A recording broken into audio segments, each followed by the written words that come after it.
Hello, friends. I'm Dr. Sunil Kaushal, and I'm here today to recite a few poems from a brand new collection of poems by Dr. Santosh Bakaya. She has sent me this beautiful book as a prize for a short story competition, and I am really excited to read from it. It is a beautifully bound book. As you can see, the cover is so elegant. It is so stylishly done by her talented daughter, Iha. And you can see Santosh smiling here at the back cover. And I think author press Sudarshan K. Cheriji has done a wonderful job of it. The beautiful font, the cover, the paper, everything is lovely. And it's a book I'm going to cherish all my life. And today I'm particularly keen to read out of it, but I will let you know why at the end. And I was very touched by this inscription that Santosh has written for me, wishing me many more laurels. I hope, Santosh, you will send me many more prizes. I will be happy to receive them. Thank you. This book is divided into four parts: four footfalls, then there is a section for her granny, one for her dad, and one for her mom. And I will read first from the section for her granny. Most of us think that old people have not been romantic, or you don't place them in those roles. But this poem has been written very lovingly by Santosh for her granny, and it is very sweet. It's a very sweet poem. I've just loved it for the that touch of nostalgia for things that her granny remembered in her from her youth. So here goes. This is called Granny of the Red Roses. You know, we had a love marriage. He would woo me with roses bright red, dripping with love. But all men are philanderers. Up there, he is now involved with a woman, a coquette, you know. Woe, woe on her. My 79, going on 80 granny would whisper, looking around furtively. Sadly, as our parents grow older, they start losing memory and they start imagining things. There is a touch of dementia also. And that is a very sad state to see our elders in. And this is what Santosh has touched upon here. Often I would feel something stirring in her, a sweet unrest throbbing in her chest. Some happy, youthful recollections visiting her at night. Some sounds and long forgotten names beckoning her like homing swallows, and she would smile. I knew she was sailing, journeying along in a sea of memories to that pine forest under which a besotted couple sat, lost in each other. Long after Granny had shed her earthly garments, her physical presence replaced by a gilded picture on the wall, garlanded with marigold flowers, one day we, the kids, rummaged through her meager belongings and gasped. Between the folds of her pristine white saris, a peron, long abandoned, and a patina crusted photo of a handsome lad lay, a handful of roses, blood red, their fragrance long frozen. I visualized her as a young girl, chased by a scrawny lad, my granddad, whom I never saw. Among the tawny fierceness of the deodar trees, offering her a rose in a tender gesture of everlasting love, which she clasped in her slender hand. Did she blush? Did his hands brush her cheeks fleetingly? Did she gush 1,000 little words of gratitude as the blue whistling thrush sang and sang? Is he still wooing her with red roses up there? His first and last crush. Isn't that beautiful? Such a sweet poem.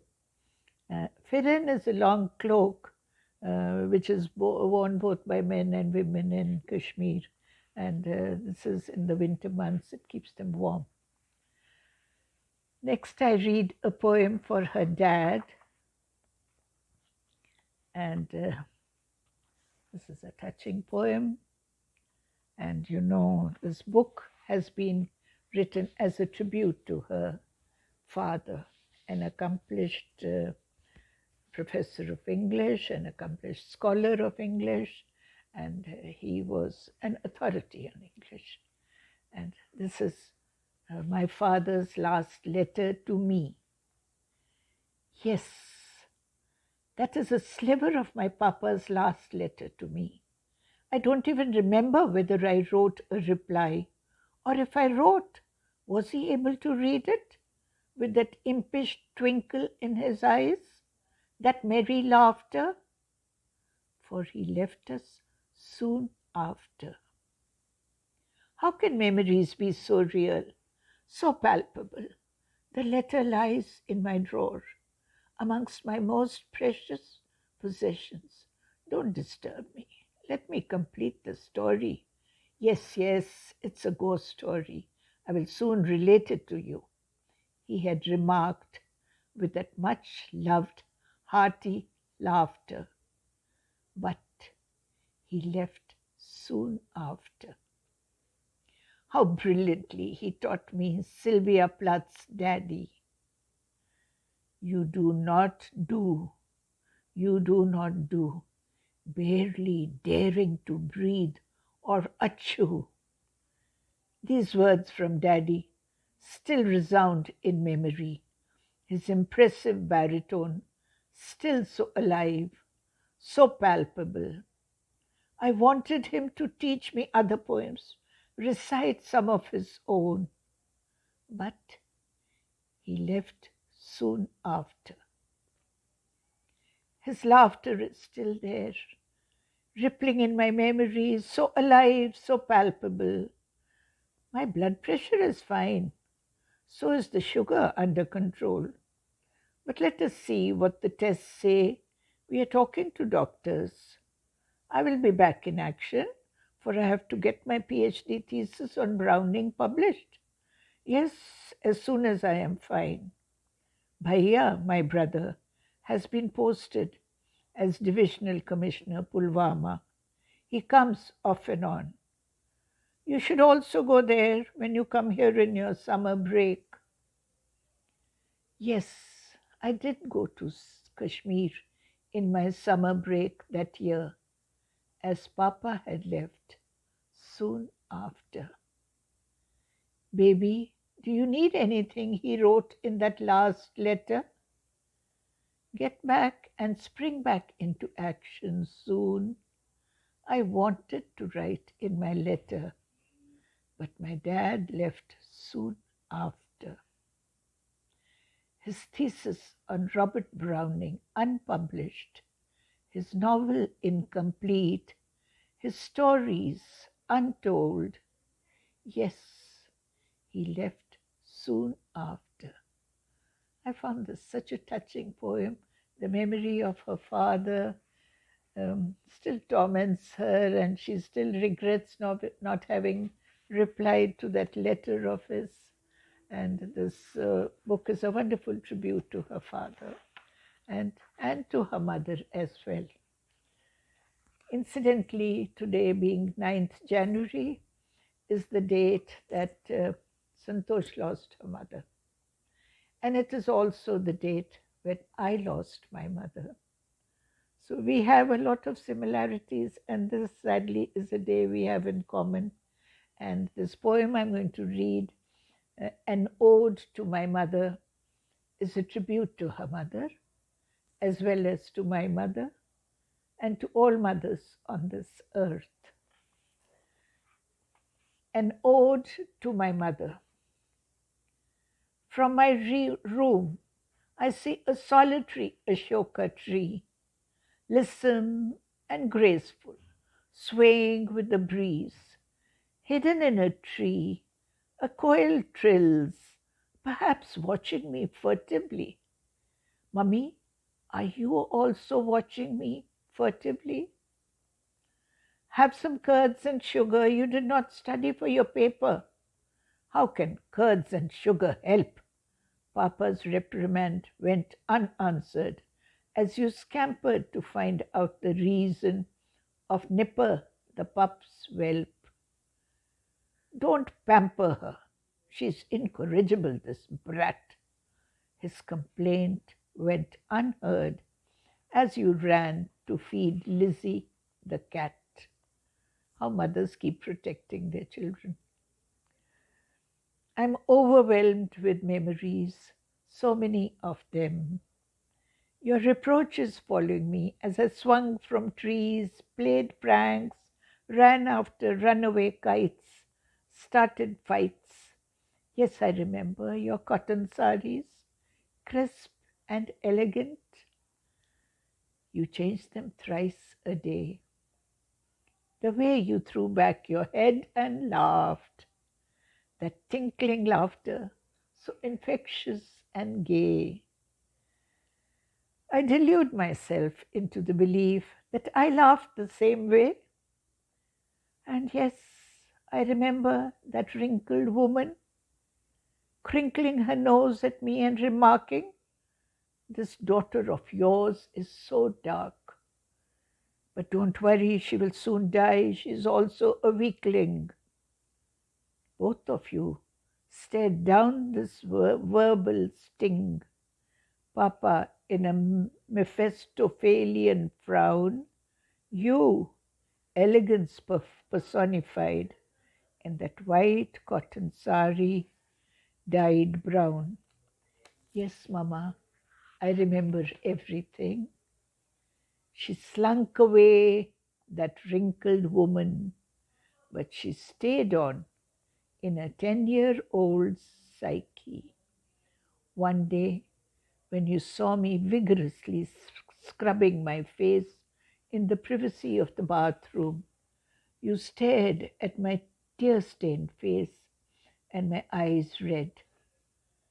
Always remember, black is my favorite color, baby, you said, hugging me tight. Now it is mine, Mummy. 5 years since you left us, Mummy. But why does my hand keep going to the cell phone to tell you every little thing? Ah, it is a habit, and habits die hard. Yes, mother's love is a habit, I know. I know it will die hard. And I will continue to be a fledgling, trying to wing my way into a future, uncertain, strongly feeling your weak arms around me till eternity. This was such a touching poem, and this is how mothers are. And Santosh remembers her mother, the way she tried to soothe her from the harm that wrinkled old woman had inflicted upon a small child by making unnecessary remarks. And this is how grown-ups can sometimes be very cruel to youngsters. And these were 3 poems, friends, I read from Santosh's book. And I really wish you would buy this wonderful book. I am going to treasure it always. And You will all love every bit of it, I can assure you. As you all know, what Santosh writes is precious, beautiful. Thank you for being here. Thank you.